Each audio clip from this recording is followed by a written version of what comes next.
Hello, ഇന്ന് നമുക്ക് അല്ലിക്കുട്ടൻ്റെ dummy time എക്സസൈസിന് ശേഷമുള്ള ഫസ്റ്റ് അറ്റംപ്റ്റും കണ്ടാലോ.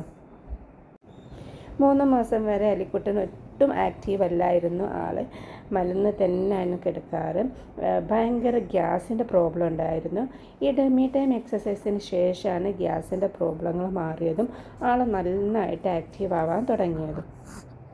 2 മാസമാകുമ്പോൾ തന്നെ ഡെമ്മി ടൈം എക്സസൈസ് കൊടുത്ത് തുടങ്ങാം.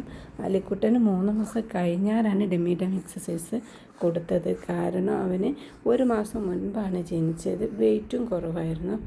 ഞങ്ങൾ ഡെയിലി എക്സസൈസ് കൊടുത്തിട്ടില്ല.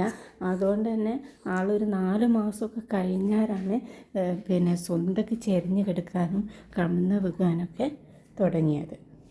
3 മാസം കഴിഞ്ഞിട്ടും ചെരിഞ്ഞ് കിടക്കാൻ ശ്രമിക്കാത്ത കുഞ്ഞുങ്ങൾക്കും ഗ്യാസിൻ്റെ പ്രോബ്ലം ഉള്ള കുഞ്ഞുങ്ങൾക്കും ഡെമ്മി ടൈം എക്സസൈസ് നിർബന്ധമായിട്ടും കൊടുക്കണം. അത് അവരുടെ ബോഡി മസിൽസ് സ്ട്രോങ് ആവാനും വയറ് സംബന്ധമായ പ്രശ്നങ്ങൾ പരിഹരിക്കാനും സഹായിക്കും.